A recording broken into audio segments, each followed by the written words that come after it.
Jack Rayner was not a rich man. He was a technician, working on a small mining colony on the edge of known space. The colony was a quiet place, far from Earth and most other human worlds. Here, humans and aliens lived and worked side by side. Jack had made friends with many, but one friend was special: Karen, an alien from the Athari race. Karen was different from most people Jack had met. Tall and slender, with smooth skin that shimmered under the colony's lights, he carried himself with quiet strength. He had a calm voice and a kind smile that made Jack feel at ease. They met by chance when Jack helped fix Karen's damaged equipment. Over time, they became close friends, sharing stories about their worlds, their dreams and hopes. One morning, as Jack was finishing his breakfast, a message arrived on his communicator. The screen showed a symbol he recognized immediately, the Athari Council's emblem. Jack's heart beat faster. The message was simple and official. Jack Rayner, you are requested to attend the Athari Council's chambers on Ethor. A matter of importance regarding Karen has arisen. Jack's mind raced. What could it be? Karen had been fine the last time they spoke. Jack left his meal and prepared for the trip. The shuttle to Ethor was small but fast. As the ship cut through the atmosphere, Jack stared out the window. At the strange blue-green world below, Ethor was beautiful, with tall forests of silver trees and sparkling rivers that caught the sunlight like glass. But despite the beauty, Jack felt uneasy. He had no idea what awaited him. When Jack arrived at the council chambers, the air was heavy with quiet voices and whispered concerns.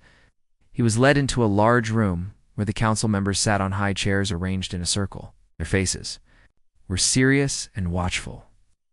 Jack recognized some from previous meetings, but many were strangers. A tall Athari named Shallan stood and spoke. Jack Rayner, we regret to inform you that Karen has passed away. His death was sudden and unexpected. We mourn his loss. Jack's throat tightened. How? What happened? Shallan looked down. The cause is not fully clear, we believe. It was natural, but some members suspect otherwise. That is why you have been called. Jack swallowed hard. He looked at the empty chair that once belonged to Karen. The room felt colder now. Then Shallan continued. Karen made a final request in his will. He named you as his sole heir. You are to inherit his estate, including his wealth, his vineyards on Ithor. And according to Ithor tradition, his bondmate Vera. Jack's eyes widened. His bondmate? I don't understand. Shallan nodded respectfully. Vera is Karen's wife? The Athari have a tradition that if one partner dies, their bondmate is cared for by the heir. It is a sacred trust. Jack looked down, thought of his own life, simple, lonely. He had never imagined something like this. I don't know if I can. I'm just a human, and I don't know your customs. Another council member, a gentle voice named Eldra, spoke. Karen trusted you, Jack. He believed you would honor his wishes. We ask that you accept this responsibility with respect. Jack felt the weight of their eyes. He knew refusing would cause offense, and perhaps worse. He took a deep breath. I will do my best. After the meeting, Jack was led to a quiet room where he waited. Soon a woman entered. She moved gracefully, her skin pale with a faint blue tint, eyes deep and thoughtful. Jack recognized her from the council records. This was Vera. She spoke. Softly, Jack Rayner. I am Vera. Jack stood, unsure what to say. I'm sorry for your loss. She nodded. Thank you. I do not know what to expect from this arrangement. Jack shook his head. I don't know much about your customs either, but I want to learn. I want to help. Vera looked at him. A flicker of something hope perhaps crossed her face. Karen cared deeply for you. That much is clear. Days passed as Jack settled into the estate. A large home surrounded by vineyards that stretched under the two suns of Ethor. The place was beautiful but strange. Machines hummed softly, mixing with the sounds of alien birds. Jack explored Karen's belongings, learning about his life and achievements, found old letters, records of negotiations between species, and photographs of the two friends, laughing together. But behind the beauty was a sadness Jack could not ignore. Karin's death left a hole in the colony's heart, and he whispered questions about why he died. Jack knew he had to be strong, not just for Virea, but for the future. One evening, as the sun set and the sky turned deep violet, Jack and Virea stood on the balcony overlooking the vineyards. "Jack," Virea said quietly, "this is not just about property. This is about trust. Karin trusted you to protect what he loved. Can you do that?" Jack met her eyes. "I don't know everything about your world, but I will try. For him. For you. And maybe for something more." Virea smiled faintly. "That is all I ask." Jack looked at the stars above. Somewhere out there, he felt the spirit of his friend watching over him. A new journey was just beginning, and it was one he could not walk alone. Jack's ship landed smoothly on the surface of Ethor. The air was cool and smelled faintly of flowers he had never seen before. The world stretched out beneath him-wide valleys, tall silver trees, and rivers that shone like glass. This place was very different from the mining colony where he had worked. Yet this was the home of his friend Karen, and now his new responsibility. As Jack stepped out, a small vehicle waited to take him to Karen's estate. The road wound through fields of glowing blue grass that bent gently in the breeze. Jack felt a mixture of nervousness and curiosity. He had heard of the alien tradition, the bondmate, but he had never met Virea. The estate was large and beautiful. The house was made of a smooth, shining material that reflected the colors of the sky. Vines grew up the walls, heavy with purple fruit. Jack took a deep breath and stepped inside. The air was cooler here, filled with the faint hum of machines. The walls were decorated with art paintings and sculptures that showed stories of Ithari history. Everything felt peaceful but serious. Jack waited in the main room, unsure of what to expect. A soft sound came from the door. Jack turned and saw her Vera. She was tall and graceful, with long silver hair that fell in waves down her back. Her eyes were deep blue, thoughtful, and calm. She wore a simple robe of soft fabric, the color of the night sky. There was something strong but sad in her presence. "Jack Rayner," she said quietly. "I am Vera." Jack stood and bowed his head respectfully. "Vera, I'm sorry for your loss." She nodded. "Thank you. It is strange for me to meet. You like this? Our customs say the heir will take care of the bondmate until she chooses her future." Jack felt awkward. "I want to understand your customs better. In my world, we don't have something like this." Virea looked at him closely. "Ithri ways are old and strong. The bond between mates is sacred. When one dies, the other is protected by the family, or by the heir if there is no family." Jack nodded slowly. "I will do my best to respect that." For a moment, silence hung between them. Then Virea gestured toward the door. "Come, I will show you the estate." Jack followed her through wide halls and large windows that looked out over the land. They passed rooms filled with plants that glowed softly and shelves holding strange tools and books. Finally, they reached a garden filled with flowers that seemed to change colors. The air was cool and the scent was sweet, but unfamiliar. This place was Karin's pride, Vera said softly. He loved to walk here and think, looked around feeling the calmness of the garden. He told me once he dreamed of peace between our peoples, that we could learn from each other. Vera smiled faintly. "He was a good friend to you, and to many." Jack hesitated. "Viret, I want to be honest. This is all new to me. I don't know how to act or what is expected. I don't want to hurt you or disrespect your culture." She looked at him with warmth. "Your honesty is a good start. We will learn together." Over the next few days, Jack began to understand more about Ithari life. He learned how the bondmate was cared for, given respect, protection, and time to heal. But he also saw the limits. Arya moved quietly, almost like a shadow. She did not smile often and rarely spoke of her own feelings. Jack wanted to change that. One afternoon, they sat in the main hall. Jack showed Virea pictures from Earth-bright cities, oceans, mountains. She listened carefully, her eyes softening. "Your world is very different," she said, "but you have the same heart." Jack smiled. Maybe that's why Karen trusted me, because we care. Virea nodded slowly. Yes, but you must be careful here. Not everyone agrees with the ways of the council. Some see outsiders as threats. Jack frowned. Do you mean danger? Virea sighed. There are those who do not want change, who want to keep power at any cost. Karen stood against them. Jack felt a chill. His friend's death was not just sadness, it might be part of a larger problem. That night, Jack stood on the balcony, looking at the twin moons of Ithor. Vera joined him silently. For a moment, they watched the stars together. Jack, she said softly, this is more than an inheritance. It is a burden, but also a chance. Jack nodded. I don't know where this road leads, but I will walk it. Vera looked at him with new respect.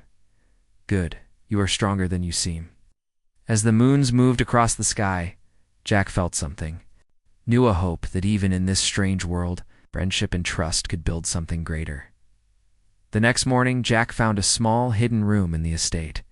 Inside was a holocommunicator, still active but protected by a complex code. Wondered, did Karen leave more than just wealth? Did he leave secrets? Jack smiled grimly. This was only the beginning. Jack sat in the quiet room he had discovered the day before. The soft hum of the estate's systems surrounded him. He stared at the holocommunicator, its light flickering faintly. This device was unlike anything Jack had seen before. It was old, yet well-made, and protected by a complicated code. His fingers moved over the controls carefully, trying to unlock its secrets. For hours, he worked quietly, piecing together fragments of information he had learned from Karen's personal records. Finally, with a soft beep, the holocommunicator activated. A shimmering blue figure appeared in the air before him. It was Karen's image, recorded sometime before his death. Jack's heart pounded. The image looked alive and real, as if his friend was sitting in the room with him. Karen, Jack whispered. The hologram smiled sadly. Jack, if you are seeing this, then I am gone. There are things you must know, things I could not speak of while alive. Jack listened, carefully as Karen's voice filled the room. I feared for my life. I discovered a plot, one that threatens not only me, but the future of both our peoples.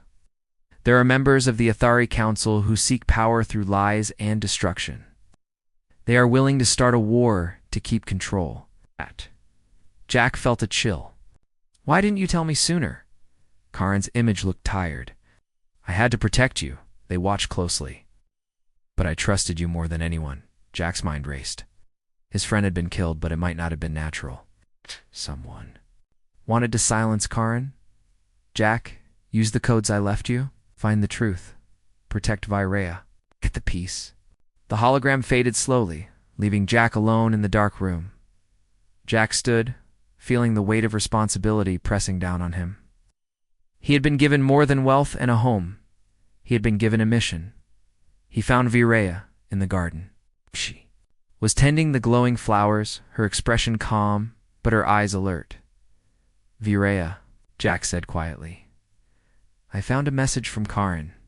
He knew something was wrong. She paused, then nodded. I feared as much.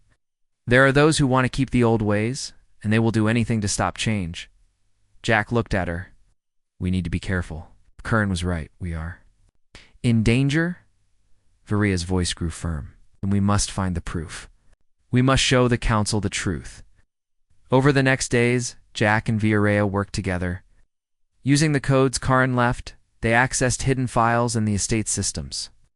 They found secret records of illegal trades resources being sold. 2 unknown enemies, plans to sabotage human colonies, and false reports designed to start conflict. The deeper they looked, the clearer it became. Karen had been trying to stop a conspiracy that could destroy the fragile peace between humans and Athari. One night, as they studied the files, a sudden noise startled them. Footsteps echoed in the halls. Jack quickly hid the data and moved to the door. Who's there? He called. A shadow passed by the window outside. Jack and Varela exchanged worried looks. Someone was watching them. The next day, Jack contacted a trusted friend from the mining colonia, human security officer named Mira. She agreed to come to Thor and help protect them. Together, the three formed a plan. They would gather more evidence and find allies among the honest council members. But the danger was growing. One afternoon, while Jack and Varela were walking through the vineyards, Varela stopped suddenly. "Jack, I feel eyes on us. We must be cautious." Jack nodded. "I know, but we cannot stop now." Karin believed in peace. "I believe in it too." Vera smiled faintly. "You are braver than most humans I have met." Jack felt a warm glow inside. For the first time, since Karin's death, he felt like he was part of something bigger. Late that night, Jack lay awake thinking about what he had learned. The peace between humans and Athari was fragile, held together by trust and respect. Now, that trust was threatened by greed and fear. He thought of Karin's final words, "Protect Varela, protect the peace." It was a heavy burden, but Jack was ready to carry it. The path ahead was dangerous, but Jack knew he would not walk it alone. The sun rose slowly over Ithor, casting golden light across the vineyards. The estate looked peaceful, but Jack Rayner knew the peace was only on the surface. Inside, secrets were growing like roots beneath the soil. Jack sat with Vera and Mira. In the estate study, the large room was quiet, filled with soft humming from the data devices. On the table in front of them were file-stolen messages, secret trade records, and coded names. Mira leaned forward, studying one document. "These trades, they're illegal. Someone from the council is sending rare materials to an unknown buyer off-world. If humans find out, they'll think the Athari are preparing for war." Vera nodded. "That is the fear, and that's what they want to break the peace between our peoples." Jack rubbed his forehead. Karin was trying to stop this. That's why they silenced him. They all sat in silence for a moment. Finally, Vera spoke. "We need help. We must find someone on the council we can trust." Mira looked at Jack. "Do you know anyone?" Jack thought hard. He remembered a name Eldon Variza, a younger council member who had once spoken highly of Karin. "Maybe him," Jack said. "It's a risk, but we don't have a choice." That afternoon, Jack sent a message to Eldon Variz, using an old, secure code Karin had taught him. Hours passed without a reply. Then, as the sky turned orange and the stars began to shine, a message came back. "Meet me alone. South Plaza. Midnight. No guards. Bring proof." Jack looked at Vera and Mira. "He wants to meet, but only me." Mira frowned. "It could be a trap," Jack nodded. "Yes, but it could also be the help we need." Vera looked at him with concern in her eyes. "Be careful, Jack." At midnight, Jack walked quietly through the silver-lit streets of Ethar's capital. The city was beautiful, with floating lights and curved towers that glowed softly. But Jack kept to the shadows, watching every corner. At the plaza, he saw Eldon Varus standing alone near a crystal fountain. He looked nervous. "You came," Eldon said. Jack nodded. "You knew Karin? He trusted you." "I respected him," Eldon replied. "His death was wrong. But many on the council are afraid to speak. The old ones still control everything." Jack opened his bag and handed over a copy of the evidence. Eldon scanned it quickly. His eyes grew wide. "This is serious," Eldon whispered. "These names." "One of them is Counselor Serix. He's one of the most powerful members." Jack looked around. "You believe he's behind the secret trades and maybe Karin's death?" Nodded slowly. "I will help. But we must move carefully. Serix has watchers everywhere." As they spoke, a shadow moved nearby. Jack turned fast. A dark figure appeared from behind a column, raising a weapon. Jack jumped aside as a shot blasted into the fountain. "Run!" Eldon shouted. Jack and Eldon sprinted through the empty streets. More shots came from behind, sparks flying around them. Jack turned a corner and ducked into a side path. The attacker didn't follow. They had lost him for now. Back at the estate, Jack told Vera and Mira everything. They know we're close to the truth now, Mira said. Vera's expression was firm. Then we must strike before they do. They worked all night, putting together a full report. Evidence, names, trades, messages. Vera contacted 2 other council members she believed were honest. Mira prepared a secure communication to human authorities, just in case something happened to them. By morning, they had a plan. Jack, Vera, and Mira would attend a public council session. There they would present the truth on record in front of the entire chamber. If it worked, they could bring Syrinx down. If it failed, they might not leave the chamber alive. Before leaving, Jack stood quietly in Karin's old garden. The flowers moved gently in the wind. I don't know if I'm strong enough, he whispered. But I'll try. Rhea appeared beside him. He chose you for a reason, Jack. You carry his hope. Jack looked at her, and I'll protect yours too. They shared a brief, silent moment of trust. Oh, ma'am. Then turned toward the sky transport waiting outside. The capital was alive with movement. When they arrived, news of trouble in the council had started to spread. Rumors whispered through the streets corruption, secrets, danger. In the great council hall, the seats were full. Elders, advisors, and citizens sat in silence as the session began. Walked forward with Vera beside him. Mira stood close, watching the exits. Councillor Syrinx sat high on his chair, his cold eyes fixed on them. What business do you bring before the council, outsider? Syrinx said loudly. Jack held up the report. Truth, he answered. The truth your people deserve to hear. The council hall fell into deep silence as Jack Raynor's voice echoed through the grand chamber. Every Athari elder, official, citizen present, turned their eyes toward the human outsider standing in the center of the room. Virea stood. Calmly beside him, her presence strong and graceful. Mira waited near the door, eyes sharp and alert. Jack raised the data tablet in his hand. These files contain proof of illegal trades made by members of this council. Resources stolen from Ethor's mines, sold secretly to unknown buyers, enemies of both Ethori and human worlds. Councillor Syrinx, seated at the highest platform, leaned forward. His expression was calm, but his eyes were cold. Strong words, human. Do you have names? Jack nodded. Yes. One of them is yours. A wave of murmurs spread through the chamber. Elders whispered to each other.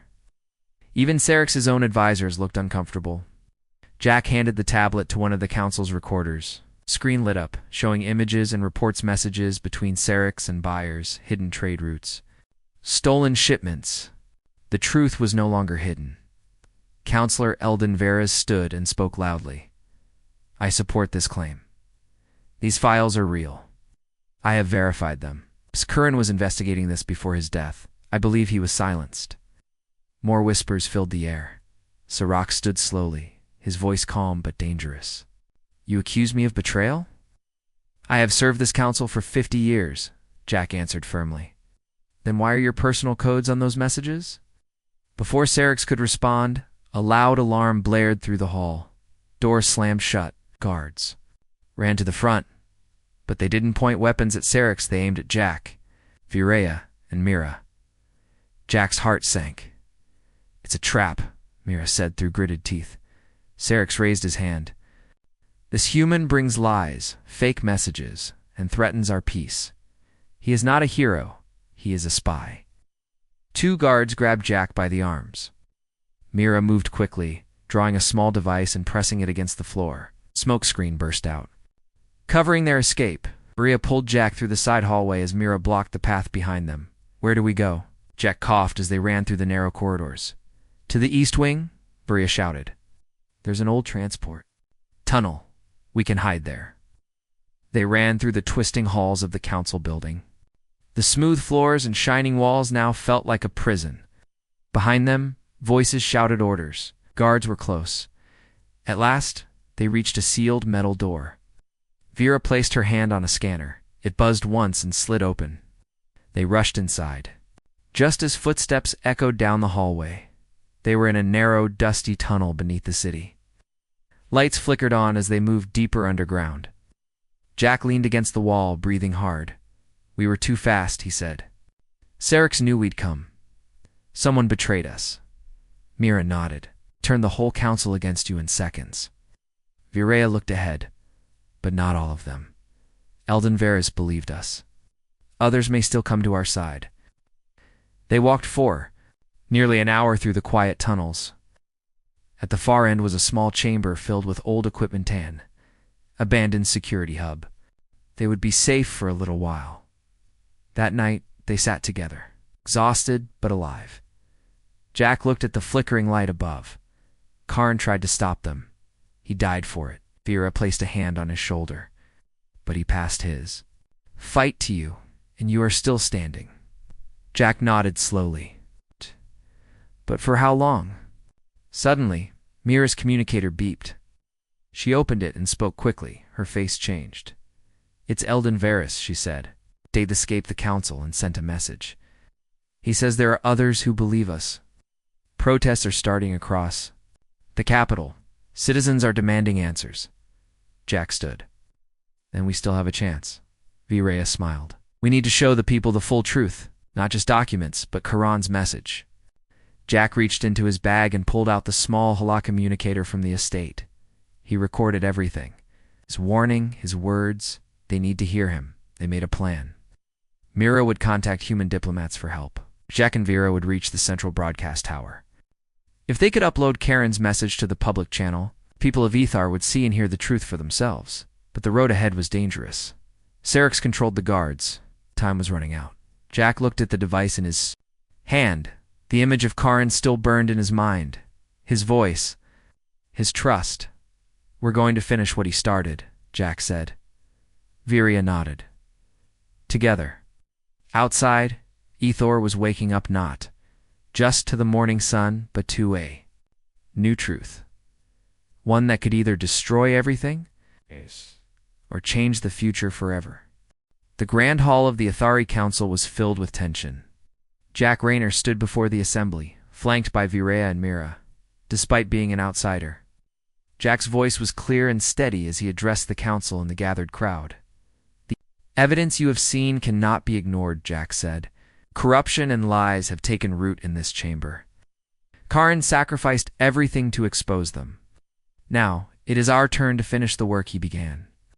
Councillor Syrinx sat at his high seat, his face hard and unreadable. His supporters in the crowd whispered nervously. Outside the hall, citizens gathered, their voices rising in protest. The council called for a formal trial. Jack, Vera, and Mira were accused of spreading false information and trying to destabilize the government. But thanks to the evidence they had uncovered, the trial became a battle for truth. During the trial, Eldon Varys appeared unexpectedly. As a witness for Jack, his testimony supported the claims of corruption and illegal dealings. He spoke of secret meetings, forged documents, and threats made against Karan.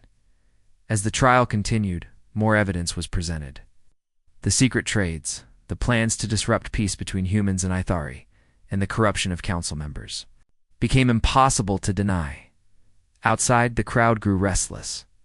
Citizens shouted for justice, holding signs demanding change.